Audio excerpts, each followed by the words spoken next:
합시다. 다시는 죄를 범하지 말라. 다시는 죄를 범하지 말라. 사순절이 시작이 되었습니다. 오늘 사순절 두 번째 주일인데 사순절은 사전에 보면 이렇게 돼 있어요. 사순절은 부활절을 앞두고 약 40일간 빨간 것이 몸과 마음을 정결하고 경건하게 하며 지내는 기독교 절기를 말합니다. 부활절을 경건히 준비하는 절기로 그리스도의 순환을 생각하며 매일 성경을 읽고 참회하고 금식하고 단식 등을 병행하기도 한다. 사전에 이렇게 돼 있어요. 정리해 보면 몸과 마음을 정결하게 합니다. 저와 여러분들이 어느 때보다도 이 사순절 기간에 몸과 마음을 정결하게 하고 하나님 앞에 거룩함으로 나아가야 돼요. 경건하게 지내야 합니다. 경건이라는 말, 하나님 앞에 공경하고 삼가하고 엄숙하다. 그러니까 하나님 앞에 내가, 그러니까 여러분 경건이라는 단어를 생각할 때 이렇게 생각하면 돼요. 우리가 대통령 앞에 어떻게 하나, 왕 앞에 어떻게 하나, 그들 앞에 겸손하고 공손하고 또 단정한 모습으로 왕 앞에 대통령 앞에 나가듯이 하나님 앞에 이런 마음으로 나가는 것이 바로 경건이라는 거예요. 왕 앞에 나가듯이 하나님 앞에 나가는 거. 이게 바로 경건의 모습입니다. 이번에 우리 사순절 기간에 특별히 그리스도의 고난을 생각해야 돼요. 예수님의 그 십자가의 고난은 나를 위한 십자가였다는 것을 우리가 기억해야 합니다. 이 기간에 성경을 읽고 참회하며 금식하며 이 기간을 보내야 돼요. 무엇보다 예수님과 동행하는 사순절 기간이 되어야 합니다. 여기 우리 포스터에도 붙여져 있죠. 예수님과 동행하는 40일. 예수님의 고난을 묵상하고 예수님의 십자가를 기억하며 예수님과 무엇보다 동행하는 이 40일 기간이 되기를 바랍니다. 로마서 8장 17절 같이 봅시다. 시작. 자녀이면 또한 상속자 곧 하나님의 상속자요 그리스도와 함께한 상속자니 우리가 그와 함께 영광을 받기 위하여 고난도 함께 받아야 할 것입니다. 우리가 하나님의 상속자의 자녀들입니다. 그렇다면 영광을 얻기만을 바라는 것이 아니라 고난도 하나 함께 동참해야 돼요. 십자가 없이는, 고난 없이는 십자가가 없다. No cross, no crown. 십자가 없이는 고난이 없이는 영광이 없는 것이죠. 우리가 이 사순절 기간에 무엇보다 예수님과 함께 고난에 동참하는 우리 모두가 되시기를 바랍니다. 우리 전도사님 기도 중에도 우리 기도하신 내용인데 오늘은 또 3.1절이기도 해요. 1919년 3월 1일 독립선언서를 발표하고 오는 우리 전국 각지에서 공시다발적으로 이 독립운동이 일어난 그 날이 바로 3.1절을 기념하는 날이 3.1절이에요. 그래서 올해는 107주년 3.1절 여러 행사들을 진행하고 있습니다. 이 3.1절을 통해서 우리가 나라와 민족을 위해서 희생하신 분들께 감사해야 돼요. 여러분 우리 대한민국이 그래도 세계에서 잘 사는 나라 10번째 안에 들어요. 이렇게 전쟁을 수많은 전쟁을 치르고 일제강점기 어려움을 겪었지만 이렇게 잘 먹고 잘 사는 나라가 될 수 있었던 것은 나라와 민족을 위해 희생하며 헌신하는 분들이 있었기 때문이라는 거예요. 하나님의 은혜이기도 하지만 우리가 이런 분들의 희생에 감사할 수 있는 그런 3.1절이 되어야 합니다. 특별히 우리는 이 나라와 민족을 위해서 기도해야 돼요. 여러분 많은 사람들이 희생하여 이 나라를 세웠지만 하나님께서 이 나라 가운데 은혜를 주시고 보살펴 주시고 함께 하셨기 때문에 이 나라 민족이 흔들리지 않고 굳게 설 수 있다는 거예요. 그 하나님의 은혜에 감사하며 간구하며 이 나라와 민족을 위해서 이 나라 지도자들을 위해서 기도하는 저와 여러분들이 되시기를 바랍니다. 아멘. 할렐루야. 아멘.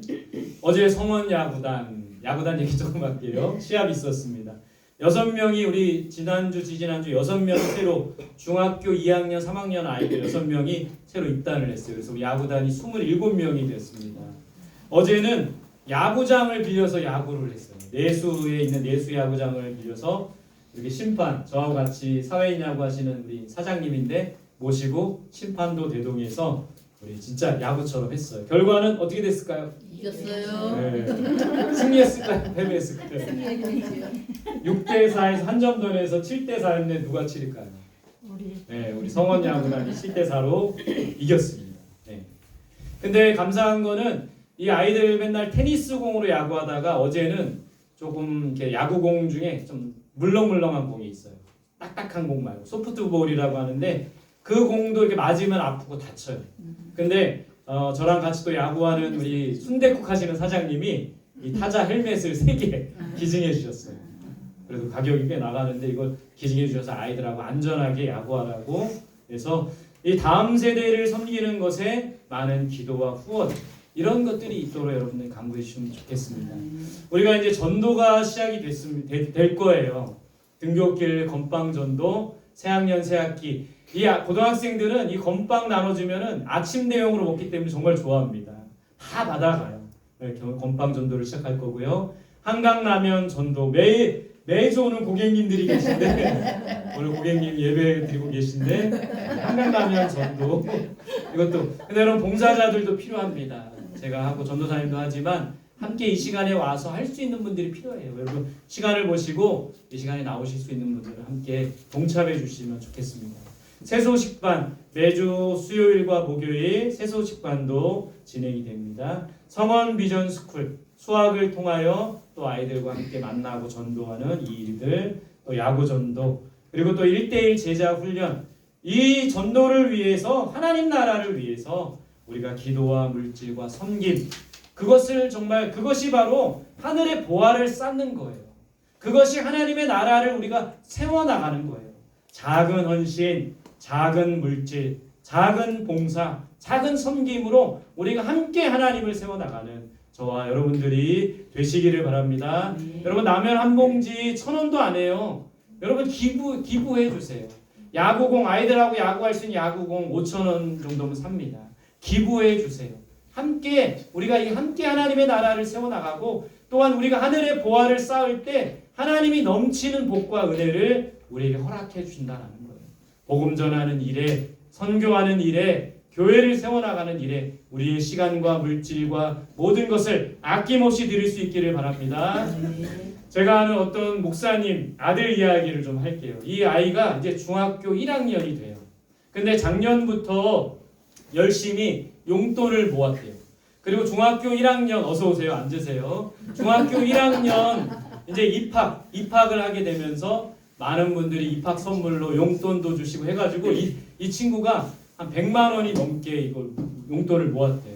아버지 목사님이 관리를 했는데 어느 날 이 아이가 차를 타고 가는데 아버지한테 아빠 저 용돈 모은 거 얼마나 돼요? 그랬더니 한 100만 원 좀 넘을 거야. 왜? 뭐 필요한 거 있니?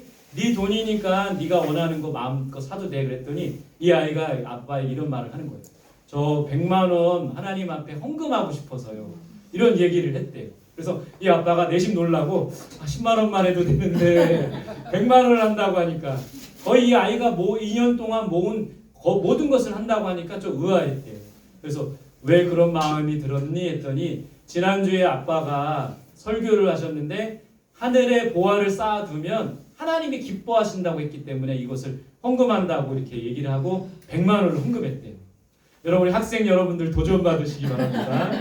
근데 어떤 일이 있었냐면 이 목사님이 그래서 이 이야기를 서울에 있는 큰 교회에서 4,000명 정도가 모이는 큰 교회였대요. 거기서 설교할 일이 있어서 이걸 설교했대요. 설교하고 하늘의 보화를 쌓아둡시다. 이 설교를 하고 내려왔는데 며칠 있다가 그 교회 목사님 장로님으로부터 전화가 온 거예요. 전화가 와서 이런 얘기를 하는 거예요. 목사님, 저희 교회 장로님 중에 어떤 분이 장학재단을 갖고 계신데 이 아이의 이 이야기를 너무 감동스럽게 들어서 이 아이가 자기 전부 100만 원을 하나님 앞에 헌금한 그 이야기에 너무 감동을 받아서 그 장학재단 하는 장로님이 3년 동안 매 학기 100만 원씩 장학금을 주시겠다고 하는 거예요. 여러분 박수 한번 해주시기 바랍니다. 100만 원 헌금했더니 어떻게 됐어요? 3학년 6학기면 매 얼마입니까? 600만 원. 6배로 하나님이 채워주신 것을 간증하셨던 제 이야기를 제가 직접 들었습니다. 여러분 우리가 하늘의 보화를 쌓아두는 게 바로 이런 축복이 있는 거예요.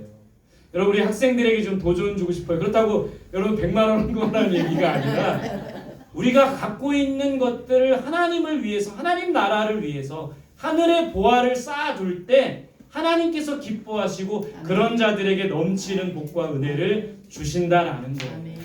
그 마음을 가지고 여러분 하나님의 나라를 세워나가고 그 마음을 가지고 예배드리고 그 마음을 가지고 헌금할 수 있는 여러분 아직도 우리 아이들 중에는 부모님이 대신 헌금해 주는 사람이 있어요. 그게 아니라 우리가 갖고 있는 용돈을 쪼개서 하나님 앞에 1,000원, 2,000원도 좋아요. 하나님 앞에 헌신하고 하나님 앞에 섬기며 하나님 앞에 드릴 수 있는 우리 모두가 되시기를 바랍니다. 아멘. 우리 학생들 모두가 하나님 복 주셔서 100만 원씩 헌금하시기 바랍니다. 아멘. 노면입니까? 근데 저도 잘못 생각한 게 하나님이 주시면 헌금해야 된다고 생각을 했어요. 그것이 아니라 우리가 먼저 하나님 앞에 드릴 때 하나님이 넘치게 채워주시는 게 또 하나님 나라의 원리라는 거예요. 하늘의 보화를 쌓아두는 일. 여러분 우리 학생들뿐만 아니라 우리 어른들도 마찬가지예요. 우리의 것을 아낌없이 하나님 앞에 드리고 하늘의 보화를 쌓아두는 일. 그 하늘에는 좀도 먹지 않고 도둑도 없고 없어지지 않고 하늘에 쌓아둔 것이 잘 보관이 될 뿐만 아니라 더 넘치도록 하는 게 하나님의 은혜입니다. 아멘. 여러분 요즘에 군대 간 친구들 보니까요 월급을 많이 받더라고요. 저 때는 뭐 15,000원, 2만원, 보너스 단에 3만원 이렇게 받았거든요. 병장 때. 근데 요즘 아이들은 100만원씩 받더라고요. 100만원씩 받고 이거를 차곡차곡 모아하고 적금을 들어요. 그럼 나라에서 더 얹어가지고 적금을 주죠. 그래서 제대할 때 보면 막 1,000만원, 2,000만원씩 가지고 오는 경우가 있더라고요. 여러분 하나님 나라에 하늘의 보화를 쌓아두는 것도 마찬가지예요. 우리가 조금 쌓아두지만 하나님이 그것에 적금을 붙여주셔가지고 더 넘치도록 해주시는 게 바로 하나님의 은혜라는 겁니다. 아멘. 하늘의 보화를 쌓아두는 우리 모두가 되시기를 바랍니다. 네. 하나님 나라와 복음 전하는 일에 우리의 물질과 시간과 헌신을 아낌없이 드리는 저와 여러분들이 되시기를 바랍니다. 아멘. 예수님이 하신 말씀이에요. 같이 봅시다. 시작. 이르시되 우리가 다른 마을로 가자. 거기서도 전도하리니 내가 이를 위하여 왔노라 하시고. 여러분 교회 존재의 이유는 복음 전도입니다. 우리 크리스찬들이 그리스도인들이 살아가는 이유가 바로 여기에 있는 거예요. 예수님도 복음 전하기 위해서 이 땅에 오셨다고 하셨습니다. 예수님처럼 우리도 복음 전하는 일에 하나님의 나라를 세우는 일에 이 교회를 세우는 일에 우리의 물질과 시간을 아낌없이 오병이어를 드린 한 아이의 도시락처럼 아낌없이 드릴 수 있기를 바랍니다. 이제 오늘 본문 이야기를 해보려고 해요. 요한복음 8장 내용 가늠한 여인, 가늠하다 현장에서 잡혀온 여인에 대한 이야기입니다. 8장 3절 같이 볼게요. 시작. 서기관들과 바리새인들이 음행 중에 잡힌 여자를 끌고 와서 가운데에 세우고. 자 오늘 말씀 보세요. 누가 가늠한 여인을 끌고 왔대요? 서기관과 바리새인들이 이 여인을 끌고 왔대요. 그들이 왜 이 여인을 예수님께 데려왔을까요? 가늠해서 또 왜 데려왔을까요? 가늠한 여자가 있으면 또 누가 있겠습니까? 남자는 왜 안 데리고 여자만 데리고 왔어요? 이건 예수님을 어떻게 하기 위함이에요? 시험하기 위함이라는 거예요. 어떤 시험을 하려고 했을까요? 자, 5절 봅시다. 시작. 모세는 율법에 이러한 여자를 돌로 치라 명하였거니와 선생은 어떻게 말하겠나이까. 이 가늠하다 현장에 잡힌 여인을 데려온 목적은 예수님을 시험하기 위한 거예요. 분명 율법에는 이 가늠한 여인을 돌로 치라 명했는데 당신은 어떻게 하실 겁니까?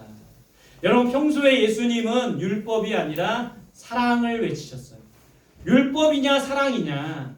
여러분 지금 예수님이 이 시험에 아주 그냥 이 어떻게 보면 딱 이럴 수도 없고 저럴 수도 없는 그런 상황 가운데 있는 거예요. 왜냐하면 만약 이 여인을 돌로 치라고 했으면 어떻게 되는 겁니까?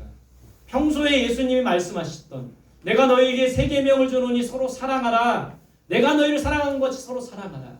이 서로 사랑하라는 그런 예수님의 그 가르침을 저버리게 되는 거죠. 반대로 여러분 이 여인을 돌로 쳐야 되는 것이 율법인데 치지 않겠다면 어떻게 된 겁니까? 율법을 어기게 되는 그런 상황. 여러분 이런 상황을 사자성어로 뭐라고 하죠? 그렇습니다. 진퇴양난. 이러지도 저러지도 못한 그런 상황 가운데 처해 있다라는 거예요. 여러분 예수님이 이런 상황에 어떻게 하셨습니까?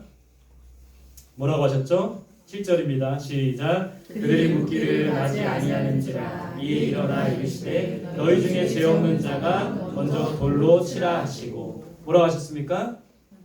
죄 없는 자가 한번 따라합시다. 죄 없는 자가 돌로 치라. 죄 없는 자가 돌로 치라. 진퇴양난의 상황에서 지금 예수님은 지혜, 하나님의 지혜를 발휘하신 거예요. 죄 없는 자가 돌로 쳐라. 돌로 치는 것이 율법인데 율법을 어기지도 않으셨고 예수님은 평소에 가르쳤던 사랑을 어긴 것도 아니에요. 죄 없는 자가 돌로 쳐라. 사람들이 어떻게 했습니까? 9절에 보면 그들이 말씀을 듣고 양심의 가책을 느껴 어린으로 시작하여 젊은이까지 하나씩 하나씩 나가고 오직 예수와 그 가운데 섰는 여자만 남았더라. 사람들이 양심의 가책을 느꼈어요. 죄 없는 자가 돌로 쳐라. 왜 양심의 가책을 느꼈습니까? 모든 사람이 사실 죄인이기 때문인 거예요. 우리 여기 모든 사람들이 앉아있지만 역시 우리도 죄인인 거예요. 죄책감이 있는 겁니다. 한 주간 살아가면서 잘 살기만 한 것이 아니라 죄가 있고 하나님 앞에 부끄럽고 잘못한 모습이 있는 거예요. 이 사람들이 죄책감으로 하나씩 하나씩 돌을 내려놓고 그 자리를 떠나게 된 거예요. 그 자리에 누구만 남았습니까? 오직 예수와 여자만, 가늠한 여자만 남게 되었어요. 예수님께서 이 여자에게 뭐라고 말씀하셨을까요? 11절입니다. 시작. 예수께서 이르시되 나도 너를 정죄하지 아니하노니 가서 다시는 죄를 범하지 말라 하시니라. 나도 너를 정죄하지 않을 것이다. 다시는 죄를 범하지 말아라. 여러분, 우리도 죄인입니다. 오늘 가늠한 여인 누가 손가락질할 수 있어요? 우리도 죄인인데 그 현장에 있던 사람들도 다 죄인이기 때문에 돌을 하나씩 하나씩 내려놓고 그 현장을 떠난 거예요. 우리도 죄인이고 우리도 연약한 사람이에요. 여러분, 한 주간 살아가면서 하나님을 기쁘시게만 한 것이 아니라 죄 지으며 살았죠. 어떤 죄를 졌어요? 교만하지 않았습니까? 게으르지 않았습니까? 음란하지 않았습니까? 음란은 여러분 육체적인 음란도 있지만 영적인 음란도 있어요. 육적인 음란은 가늠한 여인처럼 남편 아닌 다른 사람과 사랑을 나누는 게 음란이라면 영적인 음란은 하나님 말고 다른 것을 섬기고 다른 것을 신뢰하는 거, 영적인 음란이라는 거예요. 여러분, 우리 이기심 속에 살지 않았습니까? 나의 이익만을 위해서 다른 사람보다 나의 이익 때문에 다른 사람을 밟고 누르고 다른 사람을 힘들게 하고 그렇게 한 주간을 살아가진 않았나요? 여러분, 우상 숭배하지 않았나요? 요즘에는 물질이 돈이 우상이 되고 있어요. 하나님보다 우상을 섬기고 돈을 섬기는 우리들 모습은 아니었던 거예요. 거짓과 속임, 나의 어떤 이익 때문에 거짓을 하고 속임하고 결국에는 인류의 죄가 들어온 이유는 아담과 하와 속에 이 뱀이 거짓으로 속였기 때문 아닙니까? 여러분, 이 거짓과 속임수 속에 우리도 여전히 죄인이고 여전히 죄 가운데 있는 사람들이라는 거예요. 예수님께서 우리의 죄악을 어떻게 하신다고 하셨죠? 오늘 이 여인을 통해서 깨달은 것은 정죄하지 않는다고 하셨어요. 여러분, 우리가 이제 오늘 말씀을 듣고 예배를 드리고 한 주를 또 살아갈 때 여전히 우리는 약하기 때문에 또 죄를 짓는 거예요. 교만하고 나태하고 음란하고 우상 숭배하고 또 죄 때문에 넘어지고 쓰러지는 우리들의 모습이라는 거예요. 그러나 예수님은 정죄하지 않으신다는 거예요. 어느 사람이 예수님께 와서 어떤 사람을 용서하는데 몇 번을 용서해야 됩니까? 70번씩 7번. 여러분, 그게 뭐 497에 49, 490번을 용서하라는 말이 아니라 7이라는 수는 완전수예요. 영원토록 용서해라. 계속 용서해라. 그 말씀이라는 거죠. 여러분, 예수님은 그렇게 가르치실 뿐만 아니라 우리를 정죄하지 않고 우리의 모든 죄를 용서해 주시는 하나님이시라는 겁니다. 한 주간 또 죄 지으면 하나님 앞에 나와서 또 잘못을 구하고 용서를 구하면 된다라는 것이죠. 그것을 위해서 예수님께서 십자가에서 죽으신 것이 바로 이 사순절이고 바로 고난주간이고 부활주일이라는 거예요. 우리는 어떻게 해야 됩니까? 예수님이 다시 죄를 묻지 않으시고 용서해 주시는데 우리는 어떻게 해야 되는 겁니까? 요한일서 1장 9절입니다. 시작. 만일 우리가 우리 죄를 자백하면 그는 미쁘시고 의로사 우리 죄를 사하시며 우리를 모든 불의에서 깨끗하게 하실 것이죠. 세 가지 이제 나누고 싶어요. 우리는 어떻게 해야 되는가? 첫 번째 따라합시다. 죄를 자백해야 한다. 주일날 교회 나오고 예배 자리에 나와서 우리가 할 일은 우리의 죄를 자백하는 거예요. 이미 우리의 죄를 아시지만 그래도 하나님 앞에 입술로 또 우리의 영으로 죄를 고백하며 자백할 때 하나님이 사해 주시고 용서해 준다고 했어요. 우리의 죄를 날마다 하나님 앞에 자백하며 고백할 수 있기를 바랍니다. 두 번째 따라합시다. 예수님의 십자가를 의지해야 한다. 예수님의 십자가를 의지해야 한다. 여러분, 우리가 죄를 짓고 잘못하고 죄책감 가운데 있을 때 우리가 바라보아야 할 것은 예수님의 십자가예요. 그 십자가는 우리의 죄를 용서하기 위해서 예수님이 친히 지신 십자가고 친히 죽으신 십자가라는 거예요. 십자가의 예수님을 바라볼 때 우리는 용서함을 받을 수가 있다는 겁니다. 세 번째 따라합시다. 다시는 죄를 범하지 말아야 한다. 다시는 죄를 범하지 말아야 한다. 여러분 매주 매일매일 하나님이 용서해 주시고 정죄하시기 아니기 때문에 우리는 매일매일 죄 지으면 됩니까? 아니에요. 죄로부터 멀어지려고 애써야 되는 거예요. 우리가 주님을 사랑하기 때문에 죄로부터 멀어지고 죄 짓지 않으려고 애써야 되는 겁니다. 근데 여러분 우리는 우리의 의지와 힘으로 다시 죄 짓지 않는 거 가능합니까? 불가능해요. impossible. 불가능하다라는 거예요. 우리가 다시 죄 안 짓겠다 고백하지만 여전히 죄 짓는 게 우리들의 모습이에요. 그렇기 때문에 우리는 성령의 도우심이 필요한 거예요. 하나님의 은혜가 필요한 겁니다. 내 힘으로 안 돼요. 성령이 도와주셔야 돼요. 하나님께서 은혜 부어주셔야지만 죄로부터 멀어지고 다시는 죄 짓지 않게 된다는 것이죠. 결론입니다. 성령의 도우심으로 하나님의 은혜로 죄를 고백하고 회개하고 다시는 죄 짓지 않는 우리들이 될 수 있기를 바랍니다. 요한복음 8장 12절 우리가 읽지는 않았지만 한번 읽어봅시다. 시작. 예수께서 또 말씀하여 이르시되 나는 세상의 빛이니 나를 따르는 자는 어두움에 다니지 아니하고 생명의 빛을 얻으리라. 우리가 다시는 죄 짓지 않으려면 어두움 가운데 거하지 않으려면 결국에는 예수님은 세상의 빛이기 때문에 예수님과 함께 동행하고 따르면 되는 거예요. 예수님을 따르면 어두움에 다니지 않는다고 했어요. 생명의 빛을 얻게 된다고 했어요.